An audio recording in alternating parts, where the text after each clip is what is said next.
ini apa ada yang ikut gak kasat mata, tapi ya katanya suruh mandi kembang, ya udah saya lakuin, tapi ya tetap. Nah, dicoba ke dokter, bahkan sampai apa itu namanya yang apa kalau direkam. Oh, dosen. Iya kayak gitu. Tapi itu di rumah sakit gedean itu, rumah sakitnya itu sekitar daerah Cirebon, Sumber Waras.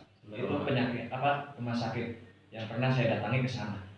Karena di rumah sakit terdekat gak mampu, bahkan harus dirujuk ke sana.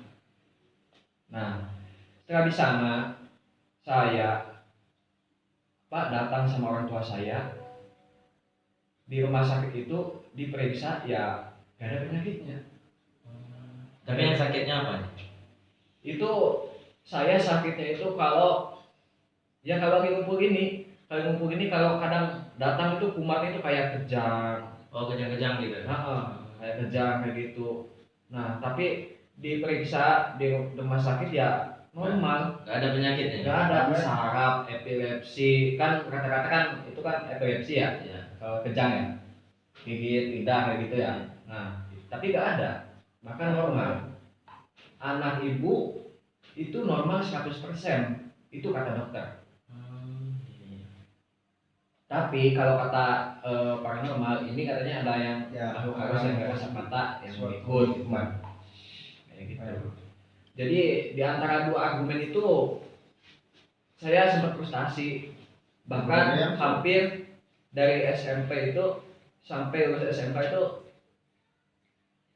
saya gak dibolehin makan makanan yang apa istilahnya nyawa kayak telur kayak gitu. Jadi frustasi setiap kali makan kayak gitu ya mesti penyakit itu ya kambuh. Berarti kayak bilaru gitu ya? Iya, tapi itu posisinya saya gak puasa. Tapi posisinya gak puasa? Makan tetap makan tapi gak boleh yang makanan yang bernyawa gitu ya? Gak boleh. Itu anjuran dari dokter katanya, kalaupun memang ada penyakitnya. Terus kelanjutannya Kang Dadang setelah diperiksa di rumah sakit di paranormal, terus siapa yang nunjukin pada Padepokan Pusat Sejarah? Itu saya memang sebelum jauh-jauh itu masih ada penyakit itu, memang saya itu masih nakal, kondisinya itu masih nakal ya, anak apa istilahnya lah, anak gak benar lah istilahnya, keluar malam ya apalah gitu, anak remaja zaman sekarang aja kayak gitu. Tapi setelah malam terakhir saya kecelakaan, di saat itu saya sadar dan saya mikir sampai kapan kayak gini terus. Ini bekas kecelakaannya saya masih ada. Mana? Ini dijahit sampai 4 jahitan. Oh, ini bolong ini. Ini bolong. Ini bolong dulu. Saya bawa motor temen, jatuh.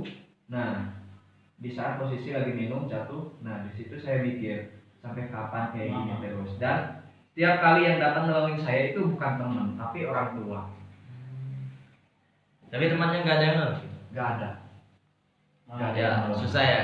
Mungkin di kalangannya Kang Dadang belum bertemu dengan teman yang sebenar-benarnya teman. Belum. Masih teman tertawa aja ya? Belum. Kalau di sini itu yang saya rasakan itu. Nah, ini gimana Kang Dadang? Terus ditunjukin, terus Kang Dadang pengen berubah gitu. Iya. Dari pas kecelakaan, setelah kecelakaan Kang Dadang pengen niat dalam hati pengen berubah menjadi lebih baik lagi gitu. Iya, dalam hati begitu saya. Dalam hati begitu, ya dimulai dari yang terkecil dulu, mulai mengikuti sholat, walaupun nggak tepat 5 waktu. Nah, setelah saya mengikuti sholat, saya kenalan dengan seseorang. Namanya? Ya, ada, tapi masih daerah saya. Oh iya. Terus? Ya, dia sedikit-sedikit dia paranormal juga. Tapi paranormalnya bukan kayak apa, hukum gitu ya. Semacam cuman sekedar bisa lah gitu. Tahu lah gitu ya. Nah, saya pertama ya disuruh puasa 7 hari ya kan. Nah, tapi ya kata-katanya sama, mencari ridho Allah, menjadi lebih baik.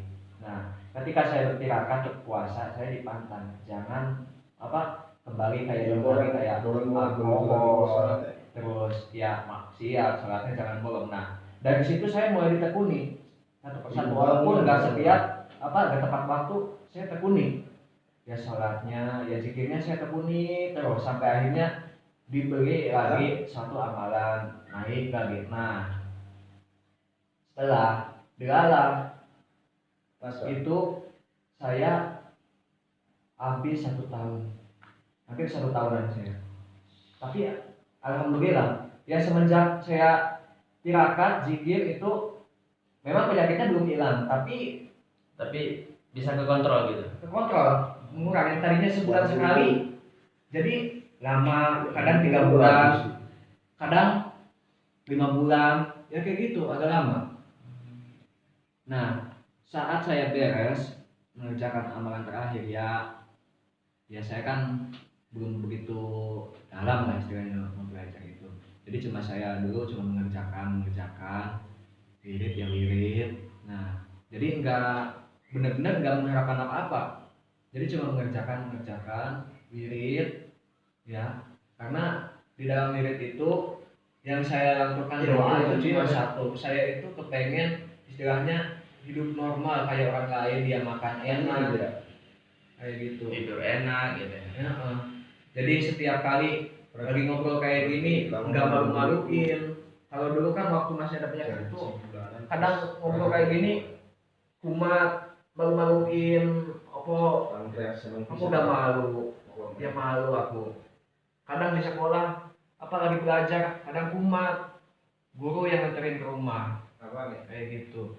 Tapi setelah saya bertirakat seperti itu, mengamalkan suatu amalan ya semakin nama-nama Allah, Asmaul Husna, ya itu alhamdulillah agak kekontrol. Alhamdulillah, ini yang saya katakan ini hanya yang saya rasakan.